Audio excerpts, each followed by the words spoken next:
This is Purpose of Life. Welcome to this program, Purpose of Life.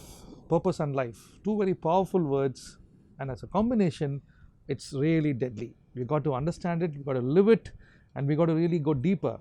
And to go deeper, we are talking about the topic on faith, and we are talking about a character in the Bible on Abraham. Abraham has been given a large title, and he's an amazing character, and we go deeper, we'll understand what really faith is all about. Joining me in the studio is Dr. Simon, President of Shaping Generations. It's a global ministry, and Dr. Simon is from Canada, and he's an amazing leader with a lot of content. Dr. Simon, it's a pleasure talking with you. It's a pleasure. Thank you for having me. And Dr. Simon, as we expound on this word on faith, in the last program we spoke about three important components. One was keeping the heart right. Yes. And number two, you said faith is an MOU. It's not a one-way traffic. No. It's an MOU, so which means if you need to build on faith, God does one part and you do another part. Do the other part. And you also said faith can take you into another dimension. Faith is a substance. Yes. And in today's program, Simon, moving in faith also has got its own interesting dynamics. Yeah. And we're talking about life of Abraham, and Abraham as he moved, he faced challenges. Now, as you walk in this MOU, as you walk in this faith walk, how do you encounter challenges? How did Abraham encounter challenges, and how did he solve it? And how did he see God's perspective? Explain that process. Yes. Yeah. Like I said much earlier, that in this MOU, what establishes it is the belief and the trust of the two parties. Correct. So because of the heart that God found in Abraham, God trusted Abraham, and Abraham trusted God. And that's why it was accredited to him as righteousness. When he is moving in the realm of righteousness, that's an encounter which could only be established by the covenant with God himself. So whenever he encountered any of the challenges in his life, his faith and trust was on the MOU that God was still faithful in every area and every angle. So that is very important. That is very, very fundamental. If that is not appreciated, then at the end of the day, it's not going to be, the MOU is going to break. And once it breaks, then Abraham goes back to where he came from, and all visions shattered, loss of the promised land, frustration and everything. So in all his walk, he wanted by all means to do his part. And that's why he built an altar every time. God, wherever he went, he built an altar and says, this is the meeting point. This is where we are going to reevaluate our covenant and renew it. And that's why when we get further, when we get to that point, that's where the Lord said, take your son to the point of sacrifice, because that was a place of renewal. So the renewal also is constant. The renewal is also constant. And so each place that Abraham went to, an altar was lifted in order to continue that MOU. Let's talk in particular about a situation now Abraham is facing. Now he's got Lot, and there's a lot of quarreling happening. Yeah.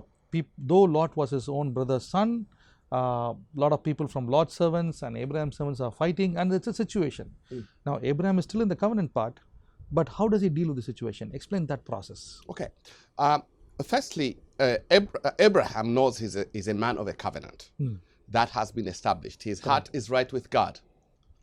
We are not told more about Lot. Correct. He simply followed Abraham. So Abraham did not want to behave as if he was not a man after covenant. So he always was in tune. He said, well, the young man who is not a man of a covenant, let him take the lion's share. I'm a man under covenant. The Lord will supply my needs according to his riches in glory. What a way to look at it, you know? So when they reached a point where Lot's servants were fighting against Abraham's servants because of the greener pastures, yes, Abraham faced with only two options. One, the other side is a desert, then the other side is greener pastures.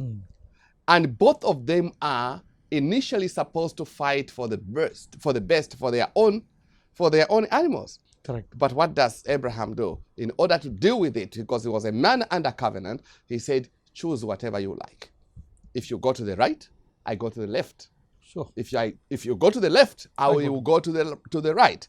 He knew what the answer was. So he gave the choice to Lot. He gave the choice to Lot.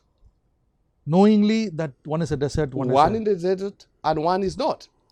And then immediately he did that, the Lord said, lift up your eyes to as far as your eyes can see. So have a good sight. Let your eyes reach as far as they can. That land will be yours. So which means God is saying, trust me, that's it. Trust me. Don't look at and you know, Abraham had to go through barren seasons. So when he believed God, everything did not become roses. In fact, his life became so rough based on the MOU. We are not sure of how he lived in the land of terror. But there is no evidence that explains that he suffered. Correct. Even when Joshua was writing about him and about the forefathers in Joshua 24, he did not talk about Abraham being someone who suffered. So he probably had, under God's common grace, he must have had a supply of all things. But when he entered the covenant with God, all things became so rough. But because of his sight, he did not lose his sight of faith.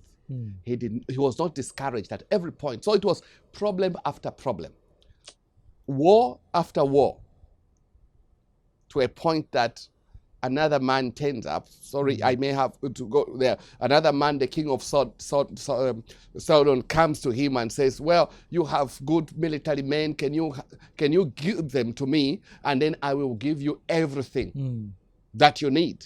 Everything. Yeah. Wealth, everything. In Genesis chapter 14, verse 23. And then he said that I would take not even a single stripe of what you offer, lest you say, I made Abraham rich. Oh, what a statement. Lest you say, I made Abraham rich. Now, if we go further, the scriptures reveal to us that the blessings of the Lord maketh rich, and they add no sorrow. And those riches may not be immediate, as it was with Abraham. And he uses that statement when he has not even arrived in the promised land. He says, I don't want anybody to say I made Abraham rich. Why? The MOU establishes that he will be blessed and he will have many descendants, even if those were not within sight, within his physical eyes. He believed God. So there's a lot of depth to the MOU. Absolutely. So yes, it's not just an ordinary MOU. It's a very deep MOU where God is in control. He's in control. And we need to believe that. But then Abraham also discerns the heart of God. Correct. Because it's the two hearts that are meeting. Right. There is God's intentions are good, and Abraham's intentions towards God are good. Correct. That's why whatever God said, Abraham believed. And whatever Abraham said, God believed. So when Lot went to Sodom, to Sodom and Gomorrah in that area, and then God was about to destroy Sodom and Gomorrah.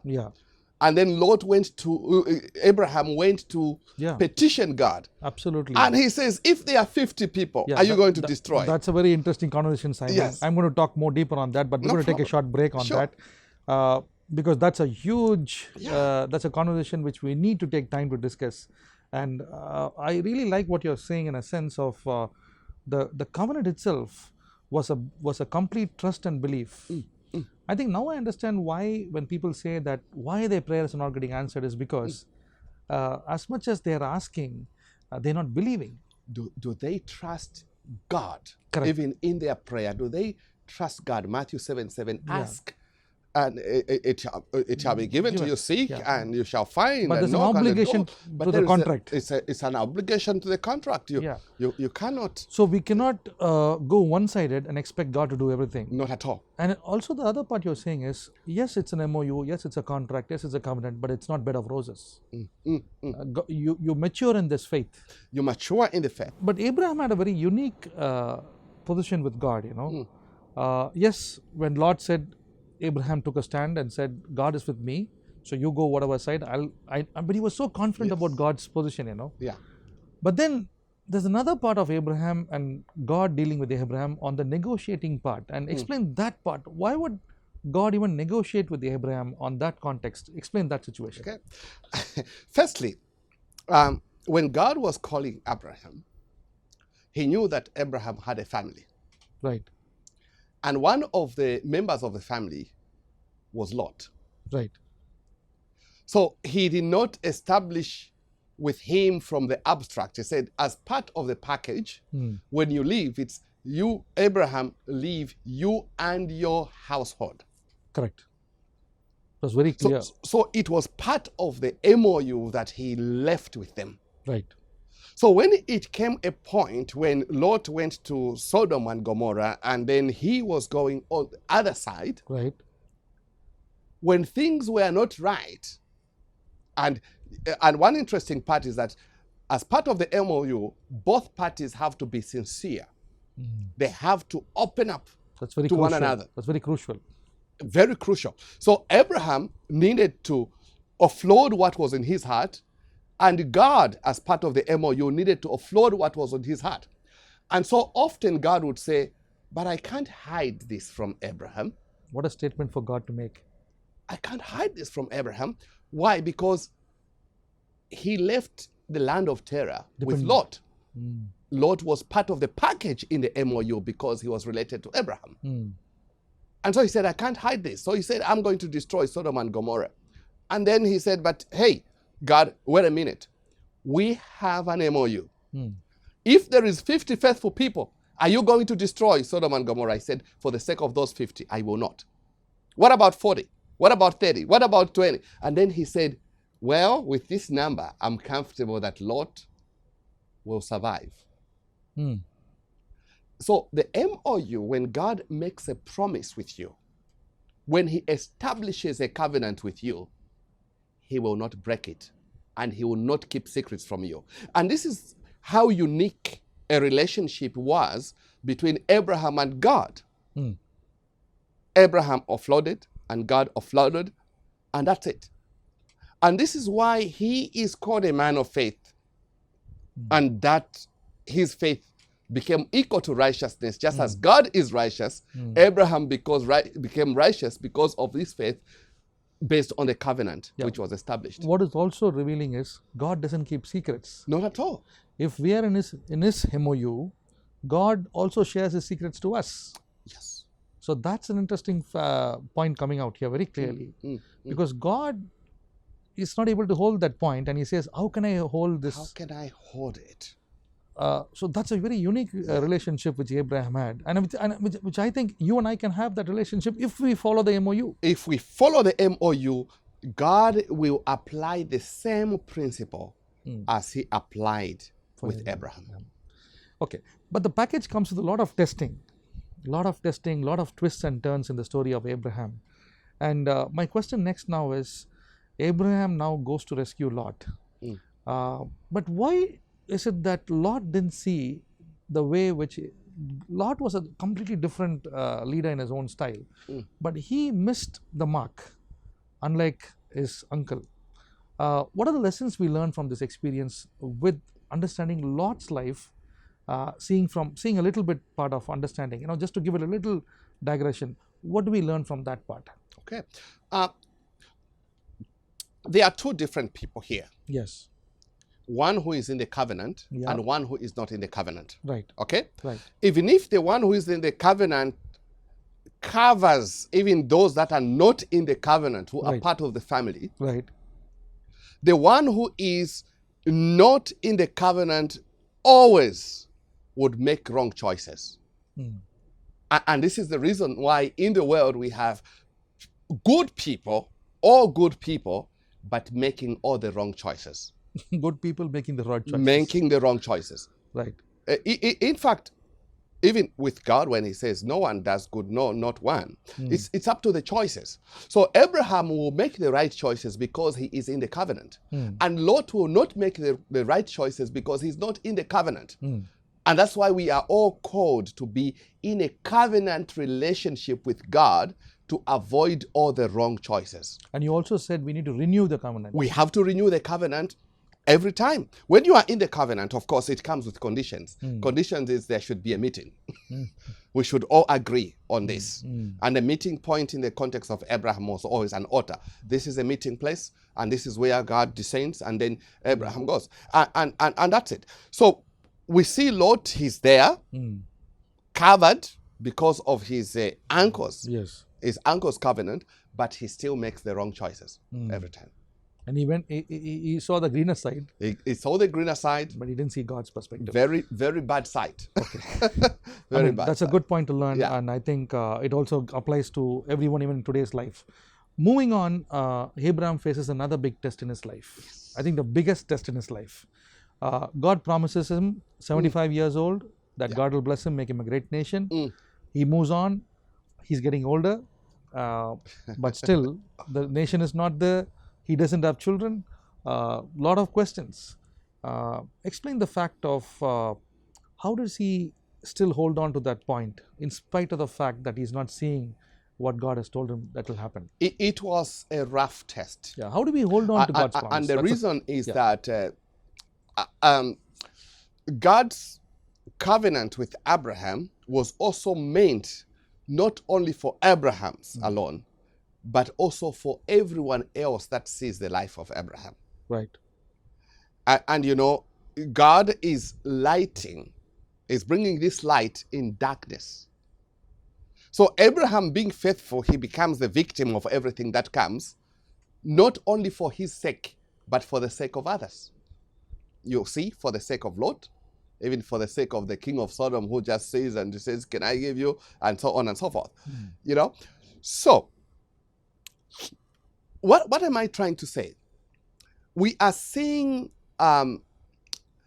Abraham in a position of tests to a point that sometimes he was squeezed to the corner because he was human. That's the first thing. At 80. And then his wife even said, hey man, this promise is becoming so tough. Yeah, we're getting old. You are getting old. Maybe let's try our way.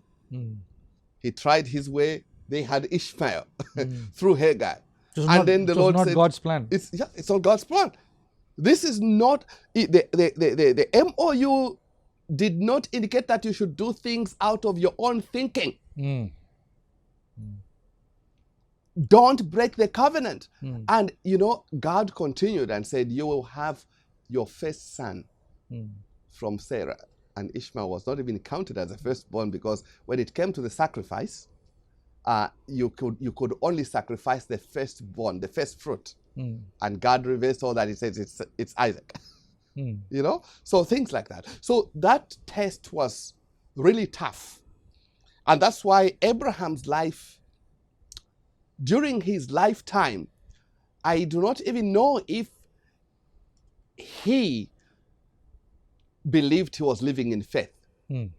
Oh, during his time. During his time. All he did was he was acting in obedience. And it's God that qualified him and accredited him as righteousness, as a man in the covenant with him. So as you said, it's a pretty, the MOU is intact, but it's not bed of roses. Not at all. Not bed of roses. No. It was a rough one. Yeah, it was a rough one. And if you make a choice out of the MOU, that's when the problem starts. Yeah. Because God's promises are still intact, but it takes time. It takes time. It takes time. It's not taking time because of God's delay. It's taking time because God wants you to come to that maturity. Am I right in saying that? Absolutely. Yes. So You have to You know, when we define the faith as a substance of the things hoped for, you have to reach that level Yeah. of maturity where you say, I do not doubt God anymore. Because he is faithful and he has sworn by oath. So I will move with it. Okay. And this is the reason why when it came to the sacrifice of his son, it was very easy for Abraham to just say, well, even if I love my son and he is a child of the covenant, and that through him the descendants shall come, God still, Abraham still took on the act to go and sacrifice him. Tug of war again. You love your son, you have to obey God. Correct. You have to respect the MOU. What a tug of war. And he hides it even from his wife. Yeah, I'm sure the wife would not have allowed him. He would not have allowed him. You know, he hides it completely from him. And he goes on. He takes the two servants, let's go. And then they reach a certain place. He says, no, you stay here. We have to go. The child asked the Lord, Abraham even hides from the son. The son said, we have wood and we have this. He says, where is the sacrifice? He says, the Lord will provide. The MOU meant that the two hearts meet with God. So, and that is the point where we see the first words proceed from God. Now I know that you love me. So that it raises a very interesting point. Did God know that Abraham loved him from the beginning, or he would be simply obedient? Because at that point, that's when he simply says, now, he started with the word now, now I know that you love me. So from 75, from the time when God spoke, till 99, or whatever time after Abraham gets Isaac, until this point what you're saying, was a process of maturing. It was a process of maturity. And here is an interesting thing. When Abraham was almost 90 years, which was the toughest time, he needed to see God, actually the footprints of God on earth. So he started searching. And this is very interesting, because all along he believes this is God, he's invisible, we are in an MOU, we are moving, and Abraham is just there. At 90, he said, I think I have to find another formula. Let me see God in people, let me see God in trees, let me see God in everything. So he began to behave in a crazy way, because he reached a point when he's supposed to give out as part of the MOU. Whoever he sees walking by the road, he says, come to my place and have something to eat. Whoever he found, come, I want to share. In doing so, he sees three men and he pleads with them. They said, we don't want to come. He said, please come, just have some water at my place. And then, as they were taking the water, he did a barbecue for them. They were sitting. And they said, hey, something unique is happening here. They said, we have hidden this from Abraham. I think it's time to tell him. By this time next year, you will have a son. So when Abraham began to see God's presence as a substance, now a real substance, not just something hoped for, not something hoped for, or confidence in something that is not seen. Now he began to see God as a substance. God became matter, who you can touch, you can greet. So Abraham, when he reached that point, he met God. And this is what happens in the New Testament as well. When God became matter, when God became a human being, we entered into a true covenant with him. And immediately, Abraham discovered God as a matter, as one who can be a friend, who can be greeted and touched. and invited for a meal and stay overnight and have a relationship constantly, the covenant was made. Isaac came forth. Isaac came forth. Dr. Simon, I think there's more to dig in this topic because of lack of time.